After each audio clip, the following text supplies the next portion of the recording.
So, ngayon, gusto ko i-topic naman is yung limits. So, ano nga ba yung limits? Yung limits is actually very similar to function value. So, pakita ko muna yung sa function value. Sa function, if we have y is equal to 2x plus 3, then you want to find the value of y when x is equal to 1. So, you will substitute 1 here. So, value magiging 2x plus 3. Tapos yung x mo magiging 2 times 1 plus 3. Diba? Is equal to 2 times 1 is 2 plus 3 is 5. So, ganun. Ang function value mo is 5. Diba?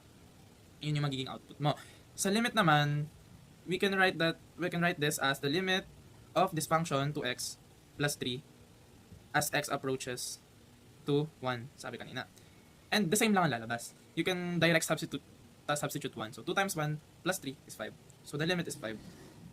And naiiba yung limit depende sa situation. Lalo na sa mga fractional or sa mga rational function. Kapag ganitong, wait lang, explain ko muna to. Kapag polynomial yung given, ganito, like 2x squared plus 3x plus 4, mga ganyan-ganyan, you can direct substitute. Naiiba, may time lang na naiiba yung limit.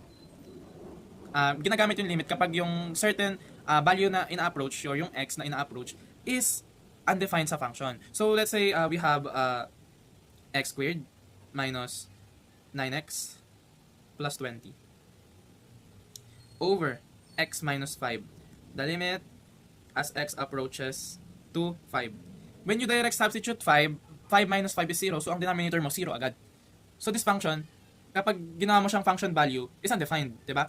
Kaya gumagamit tayo ng limits para ma-determine natin kung ano yung certain value of y na ina-approach ng function na yon at a certain value of x. So, sa limit, marami tayong ginagawang manipulation para magkaroon tayo ng something na i-cancel, which is bawal gawin sa function. So, kung ginawa natin itong y is equal to x squared minus 9x plus 20 over x minus 5, when you wish to find the value of this function at x is equal to 5, hindi tayo gumamit ng limit. Ma-invalidate natin yung laws of algebra or laws of math na bawal mag-divide by 0.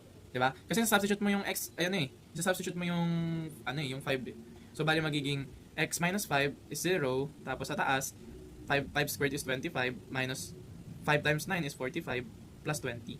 Right? So, 20 plus 25 is 45, 45 minus 45 is 0. So, this function is 0 over 0, which is indeterminate form.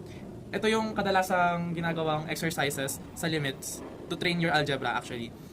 Pero maganda rin ang concept nito kasi kapag ginarap mo to, isa lang tong line na merong isang butas at x is equal to 5.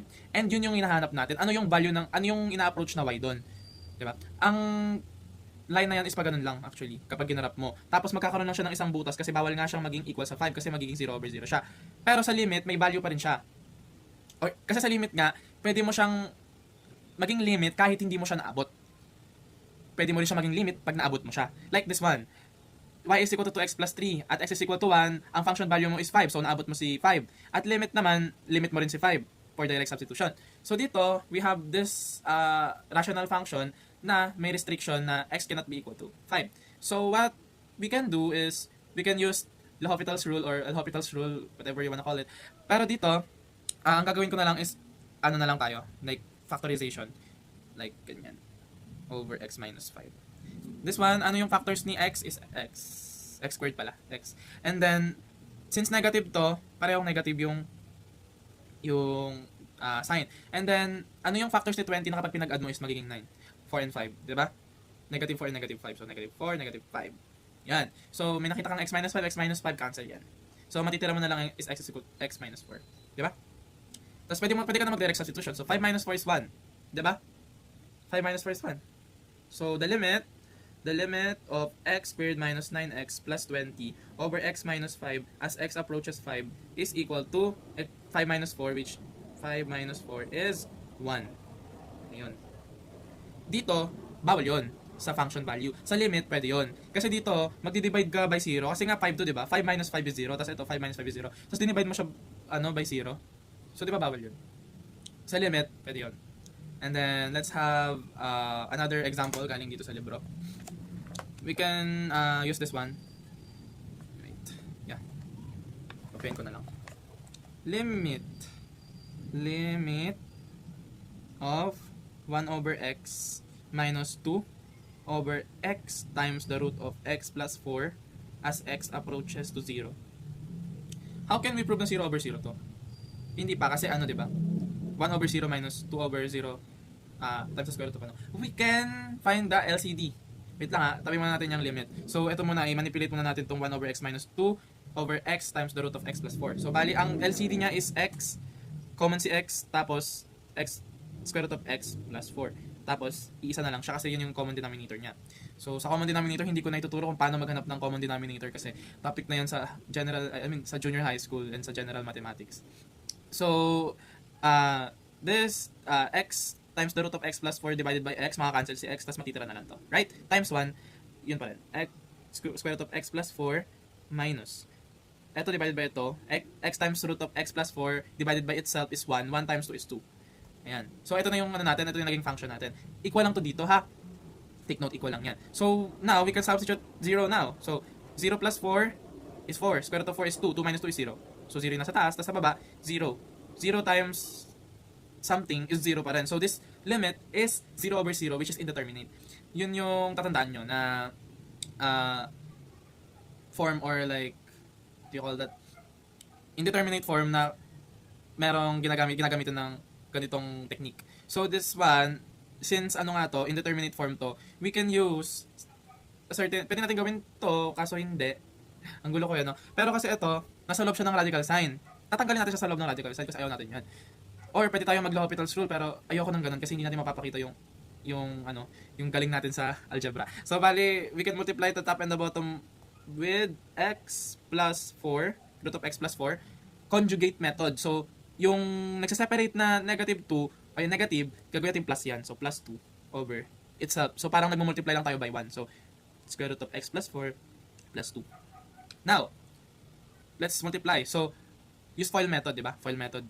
The first and first. So, square root of x plus 4 times square root of x plus 4 is what? X plus 4. Cancel yung radical sign. And then, you can, kasi kapag minultiply mo pa to, tsaka ito, magka-cancel lang yan eh. Tignan mo ha. Negative 2 times ito, so bali magiging negative 2 square root of x plus 4, plus positive, di ba? Plus 2 square root of x plus 4. Tapos, negative 2 times positive 2 is negative 4. Makaka-cancel tong dalawang to. So, bali ang matitira na lang, x plus 4 minus 4 over ganun din, i-distribute natin to. Ito isang ano lang to, isang term lang to. I-distribute natin siya dito. So, x times square root of x plus 4 times square root of x plus 4, makakancel yung dalawang radical sign. So, bali magiging x times x plus 4 and then 2 times x plus 4 is plus 2 times x times square root of x plus 4. We can factor out x. Diba? So, wait lang, x plus 4 minus 4 over factor out si x, so lalabas si x, magiging times x plus 4 plus 2 square root of x plus 4. Nawala si x dito kasi nilabas ko nga, pinactor out ko. So, 4 minus 4 is 0. So, 0 na to. Cancel na to. Tapos may x ka sa taas. Tapos may x ka din sa baba. You can cancel out this 2. So, we're left with, dito natin ilagay. So, 1, diba nag-cancel, hindi naman magiging 0 yun. Nag-cancel, dinivide. X divided by itself is 1. So, 1 ang matitira sa taas. So, we have x plus 4 plus the 2 square root of x plus 4. Now, we can substitute yung ina-approach natin na 0. So, 0 plus 4 is 4 plus 2. I mean, may minamultiply sa 2. So, 1 over 0 plus 4 plus 2 times the square root of 0 plus 4. 0 plus 4 is 4. Square root of 4 is 2. So, 2 times 2 plus 4. So, 2 times 2 is 4 plus 4 is 8. So, the limit is 1 over 8. The limit of this function is 1 over 8. So, sana malinaw yung sa limits. So, sana ipakita yung L'Hopital's rule. Kaso kasi yung L'Hopital's rule, gumagamit siya ng derivative. And yung derivative, tinuturo pa siya after ng limits. So, bali, baka hindi nyo pa alam yung derivative. So, ayun. Ngayon muna sa limits. So, I hope yung tutunan kayo dyan. Kahit na medyo magulo ako magsalita or magturo.